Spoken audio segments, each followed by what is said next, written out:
Hi everybody. Today I am putting this video to give the patients or the general public an awareness of what is endometriosis and what are the various problems which a patient can undergo with this disease and how early and when not to treat it and when we should go for surgery and when we should go for IVF and all such things. Whenever a woman comes with endometriosis, it depends on what is the priority of that lady.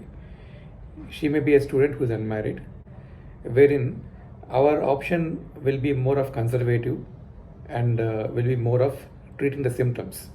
Suppose if she is symptomatic, we are going to treat her by medications, and if that doesn't work, we have to go for surgery. Always, any lady with endometriosis or chocolate cysts, in that women, the first surgery should be the best surgery. We can't go and operate her repeatedly because with every surgery, the ovarian reserve, or is the number of eggs in her egg bank, is going to be reducing. We should always have only one surgery at the best time, which is closer to her possibility of having a baby. And what are the other situations wherein we should try not to operate this? Suppose a lady gets operated today, and in spite of all the advices being given, if the couple doesn't turn up for the treatment, and if the cyst reoccurs maybe after 2 years, then it's always wiser to preserve the fertility by taking out the eggs and make them as embryos and freeze them. What I mean is to initiate the IVF process and then do the cyst removal, and then they can go for the transfer of the stored embryos, because the second surgery is going to devastate the ovarian reserve or the number of eggs in the egg bag of the lady, and which is going to be more injurious compared to the first surgery. And that's the reason wherein we need to go for the IVF as a priority if there is a recurrence of endometriosis. Surgery in endometriosis requires a lot of skill.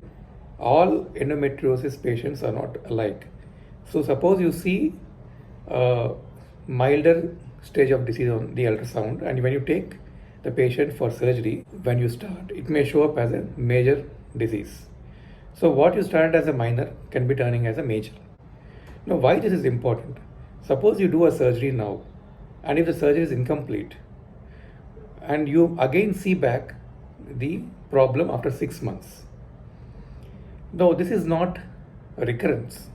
Because recurrence is something which can happen maybe 1 or 2 years down the lane. 6 months is not recurrence.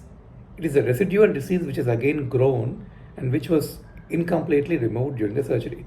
And this commonly happens because the endometriosis is on the vital organs like the bowel or the food passage or the bladder, that is the urinary passage, or some other vital structures wherein your expertise is not good enough to do a safe surgery in those areas. You may underdo. Overdoing is not good, but in endometriosis commonly what is done is you underdo the surgery, and the woman can come back with the symptoms or come back with a cyst as a result of that. And where in the surgery you tend to overdo. Suppose you have an endometriosis, and instead of removing the cyst, some people have the habit of cutting the normal ovary along with the cyst. So that is not a good practice, and that will to deprive the lady more of her eggs. So that should be avoided as much as possible.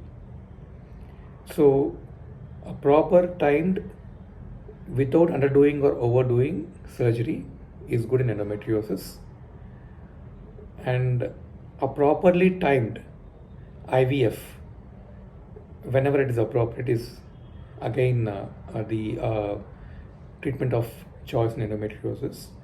And a properly timed other form of treatment, like a woman underwent surgery, the first 6 to 9 months is the time when the fertility would be good because of various reasons in such women. So some kind of treatment like IUI should be done immediately following surgery, and if that doesn't work, she has to go for some other higher forms of treatment like IVF. And all this is good when you go to a proper specialist who is very well trained in handling these problems. Thank you very much.